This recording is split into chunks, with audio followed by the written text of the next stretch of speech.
संजय राऊत आणि उभाटा गट हे काँग्रेसचे बटीक झालेले आहेत। संजय राऊत यांनी राहुल गांधींची वकिली स्वीकारलेली आहे।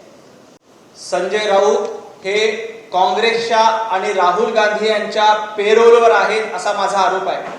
कारण काल निवडणूक आयोगाने राहुल गांधी यांना प्रश्न विचारला, परंतु काँग्रेसचे प्रवक्ते त्याबद्दल उत्तर द्यायला तयार नाहीत। परंतु संजय राऊत हे उभाटा गटाचे प्रवक्ते असताना राहुल गांधी यांच्या पेरोलवर असल्यासारखे, काँग्रेसचे प्रवक्ते असल्यासारखे आणि राहुल गांधींचे वकील असल्यासारखे संजय राऊत उत्तर द्यायला पुढे आले। खरं तर निवडणूक आयोगाने राहुल गांधी यांना प्रश्न केले आहेत। राहुल गांधी यांच्यामध्ये प्रश्नाचे उत्तर द्यायची हिंमत नाही, परंतु संजय राऊत हे स्वतः काँग्रेसचे महाविकास आघाडीचे प्रवक्ते असल्यासारखे पुढे येऊन निवडणूक आयोगाच्या प्रश्नाला उत्तर देत आहेत। राऊत साहेब, मतचोरी महाराष्ट्रात झालेली नाही। जर का महाराष्ट्रात मतचोरी झाली असती तर लोकसभेला तुम्ही निवडून आला असता का? लोकसभेला जेव्हा महाराष्ट्रात तुम्हाला जास्त जागा मिळतात तेव्हा ती वोट चोरी नसते, तेव्हा ती मतचोरी नसते। आणि विधानसभेला जेव्हा भारतीय जनता पार्टीला, महायुतीला जास्त जागा मिळाल्या, लोकांनी देवेंद्रजी फडणवीस यांना भरभरून आशीर्वाद दिले, त्यानंतर तुमच्या पोटात दुखायला लागलं। खरं तर निवडणूक आयोगाने तुमच्या सगळ्या प्रश्नांची उत्तरं काल देऊन तुम्हाला निरुत्तर केलं।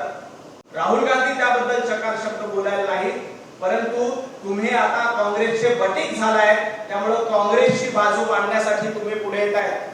महाराष्ट्रातील जनतेनं जेव्हा लोकसभा निवडणुकीमध्ये महाविकास आघाडीला भरभरून मतं मिळाली होती, तेव्हा तुम्हाला ईव्हीएम वर शंका नव्हती, तेव्हा तुम्हाला निवडणूक आयोगाच्या कारभाराबद्दल शंका नव्हती, तेव्हा तुम्हाला निवडणूक आयोगाला एक प्रश्न विचारायची हिंमत नव्हती, तेव्हा निवडणूक आयोगाचा कारभार अतिशय योग्य होता। परंतु जेव्हा महाराष्ट्रात महायुतीचं सरकार आलं, 2/3 बहुमत भारतीय जनता पार्टी आणि महायुतीला मिळालं, तेव्हा मात्र तुम्हाला निवडणूक आयोगाबद्दल प्रश्नचिन्ह उपस्थित केले जातात। संजय राऊत, काँग्रेसची एवढी बटीक भूमिका तुम्ही घेणं योग्य नाही। खरं तर बाळासाहेब ठाकरे यांनी काँग्रेसच्या विरोधात सातत्याने भूमिका घेतली होती। माझी शिवसेना जर का काँग्रेस सारखी झाली तर माझं दुकान बंद करेल, अशा पद्धतीची भूमिका बाळासाहेब ठाकरे यांनी घेतली होती। आणि तुम्ही मात्र काँग्रेसची वकिली करतायत, तुम्ही राहुल गांधींची वकिली करतायत, तुम्ही राहुल गांधींच्या पेरोलवर असल्यासारखा वागतायत। महाराष्ट्र हे उघड्या डोळ्यांनी बघतंय, सर्वसामान्य शिवसैनिक हे उघड्या डोळ्यांनी बघताय, आणि काँग्रेसची जी भूमिका संजय राऊत तुम्ही मांडताय ते सर्वसामान्य शिवसैनिकाला, उभाटा गटाच्या सर्वसामान्य कार्यकर्त्यांना देखील आवडणार नाही। उद्धवजी ठाकरे यांना देखील मला विनंती करायची आहे, उद्धवजी ठाकरे, संजय राऊत तुमचे प्रवक्ते आहेत का राहुल गांधींचे प्रवक्ते आहेत हे जरा तपासून घ्या। कारण ज्या पद्धतीची भाषा सामनामध्ये येते, आणि सामनामध्ये आज अग्रलेखामध्ये राष्ट्रीय स्वयंसेवक संघावर टीका केली आहे। खरं तर काँग्रेसच्या नॅशनल हेराल्ड सारख्या मुखपत्रात, काँग्रेसच्या मुखपत्रात देखील अशी भाषा वापरली जाणार नाही, अशी भाषा संजय राऊत वापरतायत। त्यामुळे संजय राऊत यांनी सामना हे काँग्रेसचं मुखपत्र आहे हे घोषित केलंय का, असा देखील माझा सवाल आहे।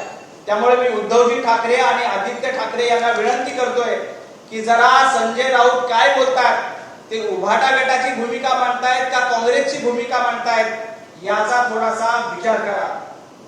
मला आणखी एका मुद्द्याकडे या निमित्ताने प्रश्न लक्ष वेधायचं आहे। खरं तर महाराष्ट्राचे राज्यपाल सी.पी. राधाकृष्णनजी यांची उपराष्ट्रपदाची उमेदवार म्हणून घोषणा झाली आहे।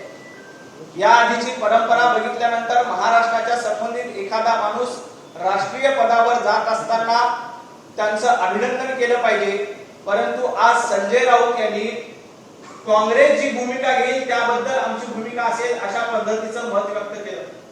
खरं तर काँग्रेसच्या भूमिकेला मम म्हटल्याशिवाय यांना पर्याय उरलेला नाही। महाराष्ट्राचे राज्यपाल जर का देशाचे उपराष्ट्रपती होत असतील तर त्याबद्दल शिवसेनेने, उभाटा गटाने त्याचं स्वागत करायला हवं, परंतु उभाटा गटाला आता स्वतंत्र बाणा उरलेला नाही। संजय राऊत यांना आता स्वतंत्र बाणा उरलेला नाही। याआधी बाळासाहेब ठाकरे स्वतः रोखठोक भूमिका घ्यायची, त्यांना कुणाच्या मित्र पक्षाला विचारायची गरज देखील पडायची नाही, परंतु आता संजय राऊत म्हणतात की काँग्रेस जे म्हणेल, मल्लिकार्जुन खरगे जे म्हणतील, राहुल गांधी जे म्हणतील त्याच पद्धतीनं आम्ही निर्णय घेणार आहे. खरं तर अशा पद्धतीची दुर्दैवी वाईट अवस्था उभाटा गटाची झालेली आहे आणि त्याला फक्त संजय राऊत जबाबदार आहेत. स्वतंत्र पाण्याची भूमिका राज्यपालांच्या बाबतीत उपराष्ट्रपती पदाच्या निवडणुकीबद्दल तरी किमान घ्यायला हवी. याआधी जेव्हा प्रतिभाताई पाटील या देशाच्या राष्ट्रपती होणार होत्या, एक मराठी माणूस राष्ट्रपती होतात असं म्हटल्यानंतर त्यावेळेला स्वर्गीय बाळासाहेब ठाकरे यांनी काँग्रेसच्या उमेदवार असून देखील त्यांना पाठिंबा दिला होता आणि आज महाराष्ट्राचे राज्यपाल देशाचे उपराष्ट्रपती होत आहेत, तेव्हा संजय राऊत मात्र काँग्रेस जसं म्हणेल काँग्रेसच्या भूमिकेला मम म्हणतायत. ही अतिशय दुर्दैवी गोष्ट आहे. आणखी एक आरोप आज संजय राऊत यांनी केला की महाराष्ट्रातले काही मंत्री लंडनवारी करतात. संजयजी राऊत, लंडनवारीबद्दल तुम्हाला बोलायचा अधिकार नाही. कोविडच्या काळात महाराष्ट्र मृत्यूच्या शय्येवर तडफडत असताना तुम्ही महाराष्ट्राला वाऱ्यावर सोडलं. तुम्ही घरामध्ये बसून होता. लोक सातत्यानं कोविडच्या काळामध्ये मरणाशी झुंज देत होते, त्यावेळेला तुम्ही घरात बसत होता आणि आता तुम्ही लंडनच्या गप्पा मारतायत, आता तुम्ही शेतकऱ्यांच्या गप्पा मारतायत, आता तुम्ही महाराष्ट्रातील प्रश्नांच्या गप्पा मारतायत. लंडन वारीबद्दल तुम्ही चकार शब्दाने देखील बोलू नका, कारण संजयजी राऊत कुणी कुठे कधी कशी कुणासोबत लंडन वारी केली याचा सगळा तपशील माझ्याकडे आहे. लंडन वारीमध्ये तुम्ही कुणासोबत गेला होता, लंडन वारी संजय राऊत यांनी कुणासोबत केली होती, लंडन वारी संजय राऊत यांनी कधी केली होती आणि कशा पद्धतीने केली होती याचे सगळे तपशील आमच्याकडे आहेत. तुम्ही जर का अशा पद्धतीची भाषा वापराल तर त्या लंडन वारीचे सगळे तपशील आम्हाला महाराष्ट्रासमोर ठेवावे लागतील, कारण आमच्या मंत्र्यांची लंडन वारी ही महाराष्ट्राच्या विकासासाठी असते. आज रघुजी राजे भोसले यांची तलवार महाराष्ट्रामध्ये येते. आमचे नेते आशिषजी शेलार हे लंडनला तलवार आणण्यासाठी गेले होते. महाराष्ट्राच्या मराठ्यांचा समृद्ध इतिहास या तलवारीच्या साक्षीने उभा आहे आणि तो इतिहास जर का महाराष्ट्रात येत असेल, लंडन मध्ये लुटून गेलेली, लंडन मध्ये त्यावेळेला गेलेली तलवार जर का आज महाराष्ट्रामध्ये येत असेल आणि ती जर का आम्ही महाराष्ट्रातल्या मराठी माणसाला, महाराष्ट्रातल्या मराठी समाजाच्या माणसाला, महाराष्ट्रातल्या सर्वसामान्य नागरिकाला तो इतिहास पुन्हा एकदा दाखवत असू तर संजय राऊत यांच्या पोटात दुखायचे काय कारण आहे? संजय राऊत ही तलवार महाराष्ट्राचा अभिमान आहे. रघुजी राजे भोसले यांनी ज्या गौरवानं, ज्या अभिमानानं इतिहासामध्ये लढा दिला, त्या गौरवशाली इतिहासाची साक्ष देणारी ही तलवार आज महाराष्ट्रात येत असेल आणि ती लंडनहून येणार असेल तर तुम्हाला त्या लंडन वारीबद्दल बोलायचा अधिकार आहे का? ही लंडन वारी महाराष्ट्राच्या तेजस्वी गौरवासाठी आहे. महाराष्ट्राचा पराक्रमी इतिहास आज मुंबईमध्ये येतोय. आज आदरणीय देवेंद्रजी फडणवीस यांच्या उपस्थितीमध्ये कार्यक्रम होत आहे. देवेंद्रजी फडणवीस यांच्या प्रयत्नाने, आशिषजी शेलार यांच्या प्रयत्नाने लंडन मधली ती मराठा साम्राज्याची तलवार आज जर का महाराष्ट्रात येत असेल आणि तुम्ही त्याला लंडन वारी म्हणून जर का टीका करत असाल तर तुमच्यासारखा दुर्दैवी माणूस कोणी नाहीये. कारण हा महाराष्ट्राचा पराक्रमी इतिहास आपल्या सगळ्यांसमोर आला पाहिजे, यासाठी आमचं सरकार प्रयत्न करते. देवेंद्रजी फडणवीस आणि आशिषजी शेलार यांनी सातत्याने त्याबद्दल चर्चा केली आणि लंडन मधली तलवार आपण पुन्हा एकदा आणली.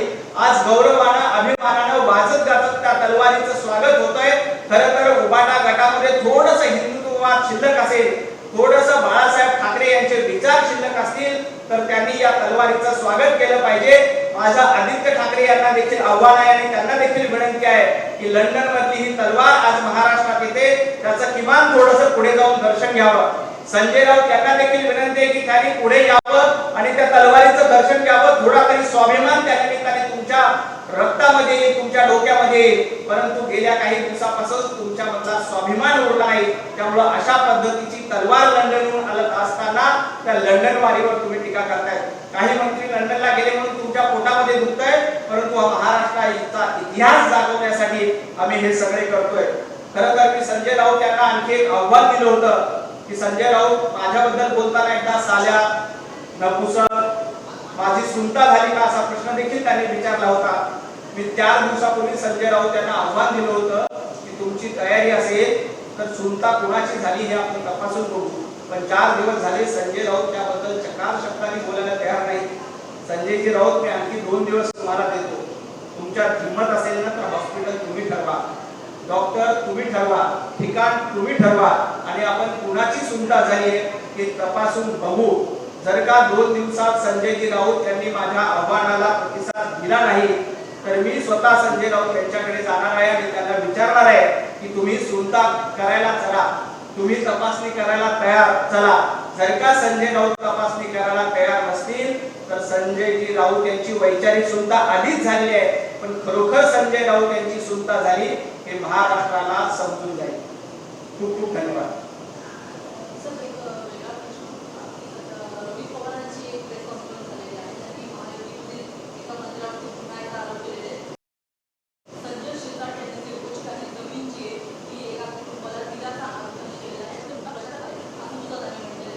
आपण बघताय की गेल्या काही दिवसात सातत्याने रोहित पवार हे प्रसिद्धीच्या अभ्यासापोटी वेगवेगळे आरोप करतात. म्हणजे आपणच विरोधी पक्षनेते व्हावं आणि विरोधी पक्षनेते पण आपल्याकडे यावं यासाठी सातत्याने रोहित पवार कोणाचा व्हिडिओ ट्विट करतायत, कोणाचा बाईट ट्विट करतायत. अशा पद्धतीचा प्रसिद्धीसाठी वेगवेगळे प्रकार रोहित पवार यांच्याकडनं सातत्याने केले जात आहेत. खरं तर अजित पवार यांनी परवाना सांगितलं रोहित पवारांना की जास्त सुरू बोलू नका. तरी देखील रोहित पवार हे संजय शिरसाट असतील किंवा महायुतीच्या वेगवेगळ्या मंत्र्यांवर आरोप करतात. त्या आरोपामध्ये कुठलेही तथ्य नाही, ते वारंवार सिद्ध झाले. याआधी देखील रोहित पवार यांनी केलेल्या आरोपांचं काय झालं त्याच्यामध्ये काहीही सापडलं नाही, काहीही निघालं नाही. त्यामुळे आता देखील जे आरोप करतायत त्या आरोपामध्ये कुठलेही तथ्य नसेल. संजय शिरसाट स्वतः त्याबद्दल उत्तर देतीलच, परंतु मला वाटतं की रोहित पवार हे हवेचे बुडबुडे किंवा तोंडाच्या वाफ्या फेकण्याचं काम करतायत. त्यांच्या आरोपामध्ये काहीही तथ्य नाही. थँक्यू, धन्यवाद.